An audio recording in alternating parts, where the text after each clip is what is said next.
hebreos, israelitas y judíos.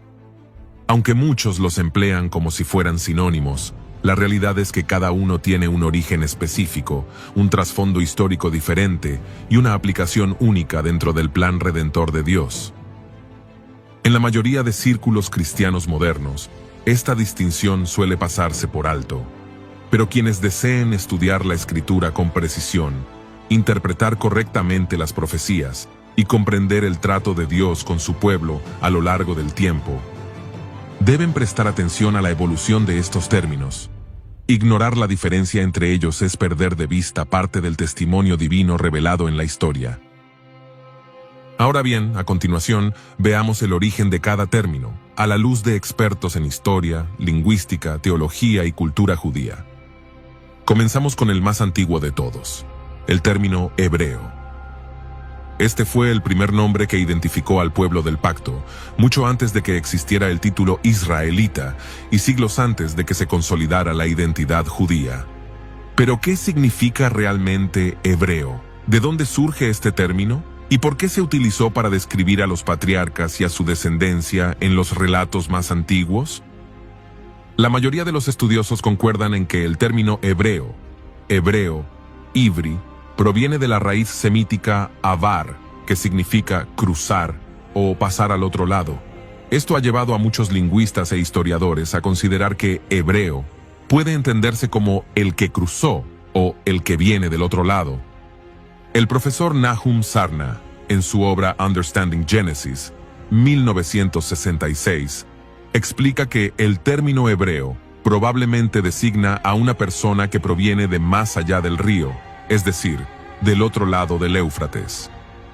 Originalmente, pudo haber sido un término geográfico, usado por los pueblos de Canaán para describir a los forasteros de origen oriental. Desde esta perspectiva, el término hebreo se asocia directamente con la migración de los antepasados patriarcales, desde Mesopotamia hacia Canaán. No es un gentilicio nacional, sino una designación de forastería que subraya el carácter peregrino del primer pueblo de fe. Paralelamente, en la tradición judía, el término hebreo está vinculado a un personaje llamado Eber o Eber, descendiente de Sem, uno de los hijos de Noé. El historiador Ben Zion Watchholder, en sus estudios sobre las genealogías patriarcales, sostiene que el gentilicio hebreo también puede indicar descendencia de Eber, figura que representa la continuidad de una línea piadosa en medio del mundo pagano post-diluviano. Esta interpretación ha sido mantenida durante siglos por la tradición rabínica, como afirma el Midrash Bereshit Rabbah, que dice: lo llamaron hebreo, porque descendía de Eber, quien no participó en la confusión de lenguas de Babel y guardó la lengua sagrada. Por tanto, ser hebreo implica también pertenecer a una línea espiritual preservada que mantiene la identidad original del hombre piadoso en medio de la corrupción de las naciones. Muchos expertos afirman que el uso de la palabra hebreo en las fuentes antiguas no fue una autoidentificación, es decir, los propios patriarcas probablemente no se llamaban a sí mismos así.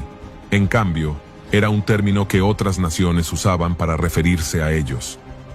El rabino y académico Jacob Milgrom, en su análisis de la literatura del antiguo Cercano Oriente, señala: la palabra hebreo aparece casi exclusivamente en boca de extranjeros. Es la forma en que el mundo veía a esos nómadas monoteístas que vivían entre los pueblos politeístas, pero que no se asimilaban a ellos.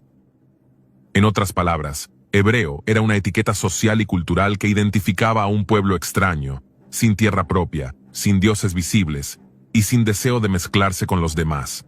Eran los distintos, los del otro lado. En el campo arqueológico se ha planteado una teoría interesante: el posible vínculo entre los hebreos bíblicos y los Abiru o Apiru, pueblos nómadas y marginales que aparecen mencionados en textos egipcios, acadios y hititas desde el siglo XVIII a.C. El arqueólogo bíblico William Foxwell Albright, considerado uno de los fundadores de la arqueología moderna en Tierra Santa, sugirió que la identificación de los primeros hebreos con ciertos grupos de Jabiru es altamente plausible. Ambos eran pueblos semitas, nómadas, sin estatus social definido, pero con fuerte conciencia de clan. Textos como las cartas de Amarna del siglo XIV a.C. hablan de los Abiru como grupos que saqueaban, luchaban y vivían al margen de los reinos cananeos. Aunque no todos los Abiru eran israelitas, es probable que los hebreos fueran parte de este fenómeno más amplio. Pueblos en migración, desligados de estructuras estatales, pero con fuerte identidad tribal y una visión distinta del mundo. Esta teoría ha sido también defendida por Kenneth Anderson Kitchen, uno de los más rigurosos egiptólogos cristianos, quien en On the Reliability of the Old Testament, 2003, afirma: la evidencia arqueológica confirma la presencia de pueblos semitas nómadas en Canaán durante el segundo milenio antes de Cristo. El retrato bíblico de los patriarcas hebreos coincide perfectamente con los registros egipcios de los Abiru. Ahora bien, más allá de su origen lingüístico o arqueológico, el término hebreo posee un significado teológico profundo. Representa una identidad en transición, la de un pueblo que vive entre dos mundos, que ha salido de su tierra, pero aún no ha llegado a su herencia. Es el símbolo del creyente que camina por fe, sin tierra ni templo, guiado solo por una promesa. El teólogo protestante Oscar Cullmann, aunque no se refiere específicamente al término hebreo, desarrolla una idea clave en su obra, Christ and Time, 1950. El creyente vive en tensión entre el ya y el todavía no, entre el llamado de Dios y su cumplimiento final. Esta idea se aplica perfectamente al hebreo como tipo espiritual del peregrino que camina obedeciendo una voz invisible. Ahora, el primer personaje que recibe explícitamente el título de hebreo en la Biblia es Abram, antes de que Dios le cambiara el nombre a Abraham. Esto ocurre en el contexto de un conflicto internacional entre los reyes del Oriente y las ciudades de la llanura, donde su sobrino Lot es tomado prisionero. En Génesis capítulo 14, verso 13 dice: «Y vino uno de los que escaparon, y lo anunció a Abram el hebreo, que habitaba en el encinar de Mamre el amorreo, hermano de Escol y hermano de Aner, los cuales eran aliados de Abram». Esta es la primera vez en toda la escritura que aparece la expresión el hebreo como identificador de un individuo, y no es un título dado por sí mismo, ni por Dios, sino por un observador externo.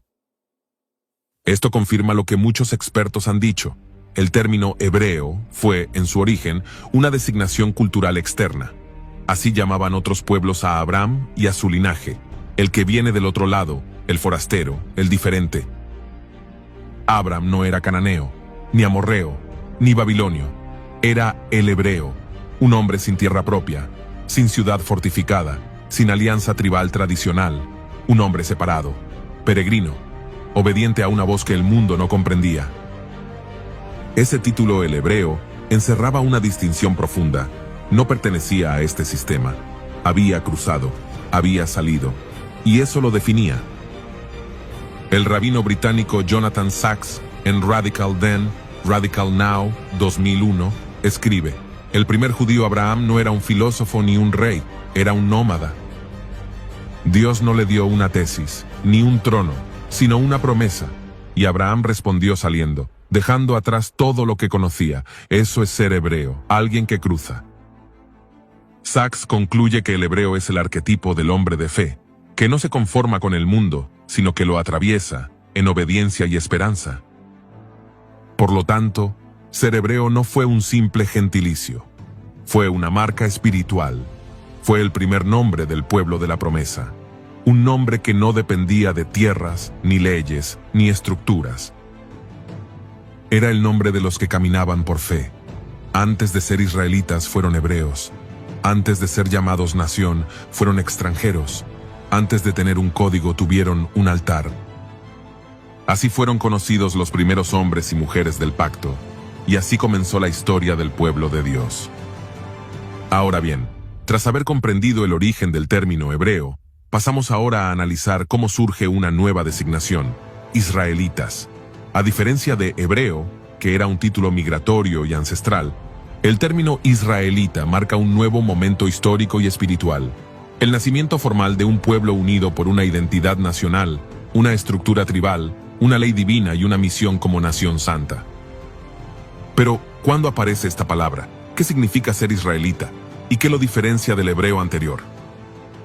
Todo comienza con un hombre, Jacob, nieto de Abraham, hijo de Isaac, un hombre marcado por la lucha desde el vientre, conocido por su astucia, su búsqueda de bendición y sus conflictos con su hermano Esaú. La historia es bien conocida.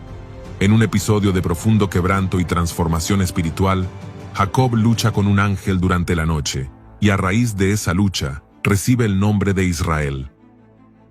Leamos Génesis capítulo 32 versículo 28. Y el varón le dijo: No se dirá más tu nombre Jacob, sino Israel, porque has luchado con Dios y con los hombres, y has vencido.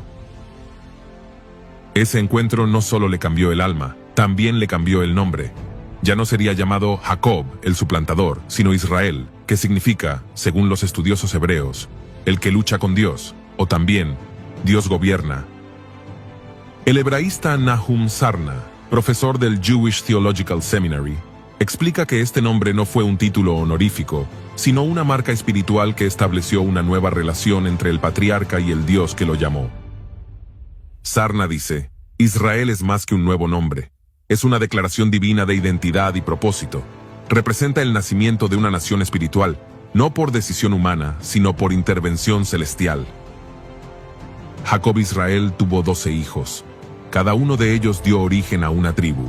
Con el paso del tiempo, esas tribus no solo crecieron, sino que desarrollaron identidad, estructura, costumbres y formas propias. Sin embargo, estaban unidas por algo más fuerte que la sangre, el pacto. Durante su estadía en Egipto, aquellas tribus aumentaron en número de forma notable. Lo que comenzó como una familia que llegó buscando alimento durante una hambruna, se convirtió con el tiempo en una población numerosa y temida por los egipcios. Pero no fue en Egipto donde nació la nación, fue en el desierto, después del Éxodo, cuando Dios los sacó con brazo fuerte y los llevó al monte Sinaí. Allí, al pie de aquella montaña temblorosa, el cielo descendió y la ley fue dada. Fue en ese momento donde la familia de Jacob se convirtió formalmente en un pueblo pactado, Israel. Ya no eran solo descendientes de un hombre, ahora eran una nación santa, un pueblo apartado, un reino de sacerdotes, bajo un orden teocrático, gobernado por Dios mismo. El teólogo Gerhard von Rad describe este momento como el nacimiento de una comunidad única en la historia antigua. Israel no es un pueblo que eligió a su Dios, sino un Dios que eligió a su pueblo, y lo constituyó sobre la base de una alianza moral y espiritual. Ser israelita no era simplemente haber nacido en el linaje correcto. Ser israelita implicaba pertenecer al pacto, vivir bajo la ley y representar a Dios en medio de un mundo pagano. Cada aspecto de la vida estaba regulado por la Torá, desde la forma de vestir, comer, sembrar y criar hijos, hasta cómo descansar, adorar y tratar a los extranjeros.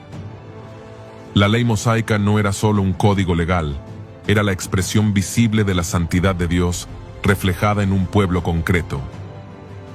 El rabino Eliezer Berkovitz, en su obra God, Man and History, afirma: el israelita es aquel que vive sometido a la voluntad divina.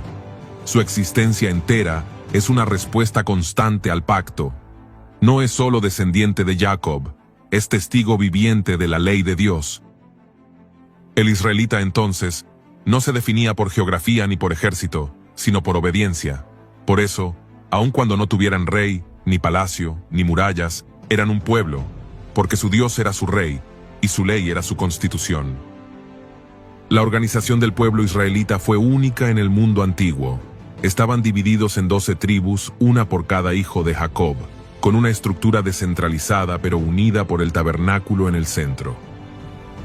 La tribu de Judá asumiría más adelante el liderazgo real. Leví, el sacerdotal, Efraín y Manasés recibirían porción doble como herederos de José. El historiador bíblico Yehuda Elitzur, en su obra The Tribal Territories of Israel, señala que la división tribal no era accidental. Representaba la herencia espiritual de cada patriarca y servía como un mapa profético del orden que Dios establecía en medio del caos de las naciones. El pueblo israelita no es una leyenda, es un hecho histórico respaldado por múltiples fuentes extrabíblicas. Entre ellas tenemos la estela de Merempta, aproximadamente del año 1208 a.C. Descubierta en Egipto, contiene la primera mención externa del pueblo de Israel. El texto declara: Israel está destruido, su semilla no existe. Esto demuestra que ya existía un pueblo llamado Israel en Canaán, al menos desde el siglo XIII a.C. Asimismo, hallazgos en Canaán. Investigaciones arqueológicas como las de Israel Finkelstein y William Dever han identificado más de 250 asentamientos rurales nuevos en la zona montañosa de Canaán en los siglos XIII y XII a.C., sin rastros de ídolos, lo cual sugiere una población monoteísta reciente que muchos identifican con los israelitas tempranos. El arqueólogo Kenneth Kitchen lo resume así: la aparición de Israel como una entidad tribal y religiosa distinta coincide perfectamente con el registro bíblico. Su estructura social, sus costumbres y su negación del politeísmo los distingue radicalmente de las culturas vecinas. Ahora bien, con el tiempo, el pueblo israelita se estableció en Canaán y se convirtió en una monarquía bajo Saúl, luego David y Salomón. Pero tras la muerte de Salomón, el reino se dividió. El reino del norte, Israel, compuesto por 10 tribus. El reino del sur, Judá, con Judá, Benjamín y los levitas. El reino del norte fue destruido por Asiria en el año 722 a.C., y muchas de sus tribus fueron dispersadas. Desde ese punto, el término israelita comenzará a declinar en uso, y el término judío, derivado de Judá, comenzará a tomar prominencia. Pero el título israelita seguirá siendo usado para referirse a todo el pueblo del pacto, incluso en contextos donde solo quedaba un remanente. Por lo tanto, los israelitas no fueron simplemente descendientes biológicos de Jacob, fueron un pueblo formado por la voluntad de Dios, organizado en tribus, dirigido por una ley divina y destinado a hacer luz entre las naciones. Si los hebreos fueron los primeros en obedecer y salir, los israelitas fueron los primeros en obedecer y establecer. Fueron llamados no solo a caminar, sino a representar. A vivir como pueblo apartado, gobernado por el cielo en medio de la tierra. Y aunque su historia atravesó divisiones, exilios y rebeliones, el llamado del israelita permanece: ser parte de la nación santa, el pueblo del pacto, el modelo de lo que será el reino de Dios. Ahora bien, luego de haber comprendido el significado de los términos hebreo e israelita, llegamos al término más reconocido y utilizado en el mundo moderno: judío. Es el nombre con el que hoy identificamos a los descendientes del pueblo del pacto, a la religión del Antiguo Testamento y a una de las comunidades más antiguas y resilientes de la humanidad. Pero, ¿de dónde surge este término? ¿Cuál es su raíz, su desarrollo y su significado espiritual? Como mencionamos anteriormente, después del reinado del rey Salomón, el reino de Israel se dividió en dos: el reino del norte, llamado Israel, compuesto por 10 tribus y con capital en Samaria. El reino del sur, llamado Judá, compuesto por las tribus de Judá, Benjamín y la mayoría de los levitas, con capital en Jerusalén. En el año 722 a.C., el reino del norte fue destruido por el imperio asirio. Las tribus del norte fueron deportadas y dispersadas, convirtiéndose en lo que hoy se conoce como las 10 tribus perdidas. Desde entonces, el reino del sur fue el único que conservó la identidad del pueblo del pacto, y sus habitantes comenzaron a ser conocidos como judíos al derivarse del nombre de su tribu predominante, Judá. Por lo tanto, la palabra judío proviene del nombre de la tribu de Judá, una de las 12 tribus de Israel, y una de las más prominentes tanto en número como en linaje. Judá fue el cuarto hijo de Jacob e hijo de Lea. El significado del nombre Judá, en hebreo, Yehudá, es alabanza o ser alabado. Originalmente, ser judío significaba pertenecer únicamente a esa tribu específica, pero con el tiempo, El nombre Judá dio origen al gentilicio judío, Yehudí, que se expandió más allá de los descendientes biológicos de Judá. Según el historiador judío Simon Dobnow, en su obra History of the Jews, el nombre judío no fue usado ampliamente hasta que las tribus del norte desaparecieron. Desde entonces, todo el pueblo sobreviviente del pacto fue designado con el nombre de Judá, la tribu que prevaleció y dio continuidad a la fe de sus padres. El teólogo reformado Herman Bavinck, en su Reformed Dogmatics, explica: después de la caída del Reino del Norte, Judá se convirtió en el custodio de la ley, del templo y del linaje davídico. El término judío designa a quienes permanecieron fieles al Dios de Israel durante la crisis del exilio y más allá. Ahora bien, ¿qué significa judío en su uso bíblico? La primera vez que aparece el término judío, Yehudí, en la Biblia, es en 2 de Reyes capítulo 16, verso 6, en un contexto de conflicto militar. A partir del exilio babilónico, el término se convierte en el principal descriptor étnico y religioso del pueblo del pacto. En los libros de Esdras, Nehemías y Esther, así como en los textos de los profetas postexílicos, el término ya no distingue entre tribus, sino que representa a toda la comunidad creyente en el Dios de Israel.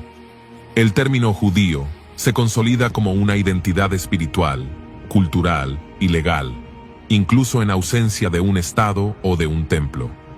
En otras palabras, ser judío no era ya una categoría política o geográfica, sino una identidad teológica que trascendía las fronteras. Cuando el reino de Judá fue destruido por Babilonia en el año 586 a.C., el templo fue quemado, la ciudad arrasada y el pueblo deportado. Pero no fue el fin. Fue el inicio de una nueva etapa, el nacimiento del judaísmo. Ya sin tierra, ni rey, ni altar, el pueblo aprendió a preservar su fe a través del estudio de la Torá, la observancia de la ley y la esperanza en la restauración prometida. La figura del templo fue sustituida por la sinagoga, la clase sacerdotal fue complementada por los escribas, y la adoración se volvió más interiorizada y comunitaria. El rabino ortodoxo Jonathan Sacks, en su obra A Letter in the Scroll, escribe: el exilio no destruyó al judaísmo, lo redefinió. En Babilonia, ser judío significaba más que pertenecer a una nación, significaba ser portador de una promesa, vivir con fidelidad a una ley divina, aunque el trono de David no estuviera visible. Tras 70 años de exilio, el rey persa Ciro permitió el retorno de un remanente fiel a Jerusalén. Esdras, Nehemías y Zorobabel lideraron la reconstrucción del templo y de los muros. Pero ahora, aquellos que volvieron no eran llamados israelitas en sentido tribal, sino judíos, porque ya no había distinción entre las tribus. Lo que sobrevivía era el remanente fiel del reino de Judá. El término judío pasó entonces a ser el nombre oficial del pueblo del pacto. Tanto dentro de Palestina como en la diáspora, Egipto, Siria, Babilonia, Asia Menor, los descendientes de Abraham comenzaron a identificarse con esa palabra que resumía su historia de sufrimiento y fidelidad. Para los romanos del siglo I, judíos, Iudaei, era el nombre colectivo para referirse a todos los seguidores del monoteísmo mosaico, sin importar su tribu. Incluso los que descendían de otras tribus ya extintas, como Leví o Benjamín, eran llamados judíos, pues su práctica religiosa y herencia cultural venían del remanente de Judá. En los evangelios, el término aparece más de 60 veces. Por ejemplo, Jesús mismo fue llamado Rey de los Judíos, lo cual demuestra que la identidad judía era la representación oficial del pueblo de Dios en ese contexto histórico. El historiador Flavio Josefo, en su obra Antigüedades Judías, señala: los judíos son aquellos que viven según la ley de Moisés, sin importar en qué parte del imperio se encuentren. Su identidad no está en la tierra, sino en su pacto con Dios. Ahora, ¿quién es considerado judío hoy? La ley rabínica define a un judío como toda persona. Abar en hebreo significa cruzar, pasar al otro lado. Es la imagen del creyente que abandona lo viejo y entra en lo nuevo. Por eso todo aquel que deja el mundo para seguir al Dios vivo, en cierto sentido, también se convierte en un hebreo, alguien que ha cruzado. Por otro lado, el nombre Israel fue dado por Dios a Jacob, después de luchar con él. De sus 12 hijos surgieron las 12 tribus que formaron la nación de Israel. Aquí ya no se trata de un solo hombre, sino de una comunidad redimida, organizada y llamada a representar a Dios entre las naciones. El israelita no es solo descendiente de Jacob, es miembro del pueblo del pacto. Es el que recibió la ley en el Sinaí, el que atravesó el desierto, el que habitó la tierra prometida. Es el que vivió bajo reyes, jueces y profetas. Israel es la nación en pacto, el portador colectivo de la Torá. Pero el israelita también fue probado, dividido y en muchas ocasiones rebelde. Aún así, Dios jamás lo desechó, porque su pacto es eterno. Cuando las tribus se dividieron y 10 de ellas desaparecieron, solo quedó un pequeño grupo que permaneció fiel. Judá, junto con Benjamín y Leví, sostuvo el testimonio del Dios de Israel. A este remanente se le llamó desde entonces judíos. Sobre ellos cayó el peso de preservar la ley, los profetas y la esperanza mesiánica. El término judío habla de perseverancia, restauración y fidelidad en medio del exilio. Representa a aquellos que reconstruyeron Jerusalén, que guardaron el sábado en tierras extranjeras, que enseñaron la Torá a sus hijos aun cuando no tenían templo, ni rey, ni libertad. Y en ese remanente nacería el Mesías. Estos 3 términos no compiten, sino que dibujan una progresión espiritual y profética. El hebreo, llamado individual, el origen por fe. El israelita, formación colectiva, el pueblo bajo la ley. El judío, remanente fiel, el testimonio que resiste y espera. Juntos forman una historia de redención que culmina en Jesucristo. Él es el hebreo perfecto, que dejó la gloria para venir a nuestra tierra. Es el verdadero Israel, que cumplió la ley y representó al pueblo ante el Padre. Y es el judío fiel, hijo de Judá, heredero del trono de David, y sacrificio santo por nuestros pecados. ¿Qué nos enseña todo esto hoy, como cristianos?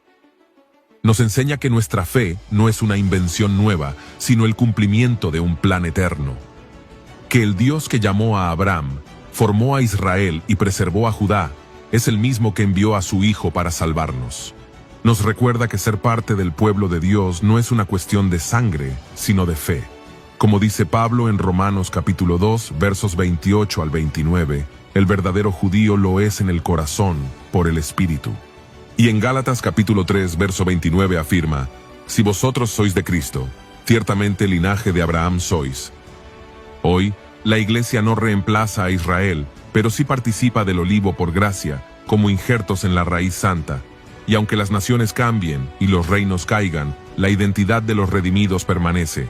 Hombres y mujeres que, como Abraham, como Israel, como Judá, han oído la voz de Dios y le han creído.